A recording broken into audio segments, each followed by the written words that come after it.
भोंदूबाबांना संरक्षण कोण देत आहे? महिला काँग्रेसचा संताप उफाळला. अमरावतीत भोंदूबाबा अशोक खरात प्रकरणाने नवा ट्विस्ट घेतला आणि महिला काँग्रेस थेट ॲक्शन मोडमध्ये. शहर महिला काँग्रेसच्या अध्यक्ष जयश्री वानखडे यांच्या नेतृत्वाखाली जिल्हाधिकारी कार्यालयासमोर जोरदार आंदोलन छेडण्यात आलं. पण यावेळी फक्त निषेध नव्हता तर थेट संतापाचा स्फोट झाला. फक्त राजीनामा पुरेसं नाही, थेट अटक झाली पाहिजे अशा आक्रमक भूमिका घेत आंदोलनकर्त्यांनी घोषणाबाजी करत चप्पल मारून आंदोलन केलं. या प्रकरणात माजी महिला आयोग अध्यक्षा रुपाली चाकणकर यांच्यावरही कारवाईची मागणी होत असल्यानं राजकीय वातावरण तापलंय. फसवणूक आणि ब्लॅकमेलिंगचे गंभीर आरोप, अनेक महिलांची फसवणूक झाल्याचा दावा आणि अजून किती पीडित समोर येणार हा मोठा सवाल आता उपस्थित होता. भोंदूबाबा अशोक खरात या 3-4 दिवसापासून ज्या बातम्या सगळीकडे व्हायरल होत आहेत, जे व्हिडिओ व्हायरल होत आहेत आणि या भोंदूबाबा काय हे सगळ्यांना माहीतच आहे, पण यांना साथ जी दिली आहे ती रुपाली चाकणकरनी दिली आहे. ज्या महिला आयोगाच्या अध्यक्ष, महाराष्ट्राच्या अध्यक्ष, ज्या महिलांना न्याय मिळवण्याचं काम त्या करून देतात, ती जर महिला अशी करत असेल तर आज विश्वास कोणावर ठेवावा आपण? कारण आज जर एखादी मुलगी जर घराच्या बाहेर पडत असेल आणि एखादी महिला जर न्याय मिळवायला जर अशा महिला आयोगाकडे जर जात असेल तर त्या महिलेला काय न्याय मिळेल? आज ती महिला आयोगाची अध्यक्ष सांगते की जेव्हा एखादी मुलगी लग्न होऊन जर माहेरी जात असेल तर तिला तुम्ही आंदण देऊ नका, तिला पोथ्या पुराण देऊ नका, तिला तुम्ही संविधान द्या.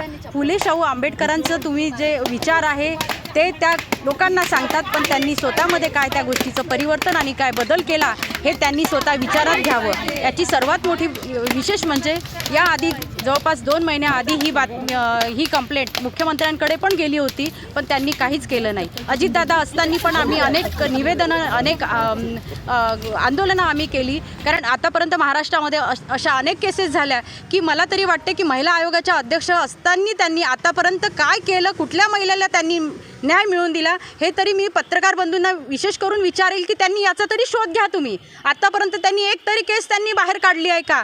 परंतु आज जेव्हा तुम्हाला सगळ्यांना माहीत आहे वैशाली विघ्नेचं प्रकरण जेव्हा झालं होतं तेव्हा पण आम्ही खूप मोठं आंदोलन केलं होतं. तेव्हा त्या विषयावर पण त्यांनी बोलल्या नव्हत्या, तेव्हा पण आम्ही राजीनामा मागितला होता. पण आज जेव्हा ही अशी वेळ आली की त्यांना स्वतःहून राजीनामा पवार मॅडमकडे द्यावा लागला, म्हणजे त्या प्रवृत्त झाल्या, मुख्यमंत्र्यांनी त्यांचा राजीनामा स्वीकारला, म्हणजे अशी वेळ आली. एक महिला म्हणून फार लज्जास्पद गोष्ट वाटते, आम्हाला लाज वाटते की आज महिला आयोगाची बाई अशी आहे की जी महिलांना न्याय मिळवून न देणारे त्या भोंदूबाबाचे पाय धुत आहे. म्हणजे आज बघा, जी एखादी महिला जर कुठल्या गोष्टीत, म्हणजे आमच्या अशा महिलेसोबत जर काम करणारी व्यक्ती कशा पद्धतीने काम करेल, मग एखाद्या महिलेला न्याय मिळेल का? कसा मिळेल?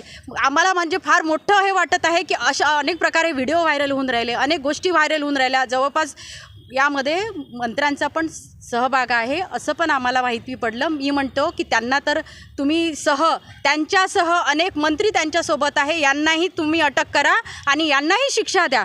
जोपर्यंत अशा महिलांना शिक्षा दिल्या जाणार नाही, अशा महिलांना कठोर शिक्षा व्हायला पाहिजे. कारण महिलांना न्याय मिळणाऱ्या महिलांचं न्यायाची बाजू मांडणारी महिला जर असं करू शकते तर अशा अनेक महिला आहेत की त्या पुढच्या दृष्टिकोनातून या गोष्टीचाही विचार करायला लागेल की महिला आयोगाची अध्यक्ष कशी असली पाहिजे.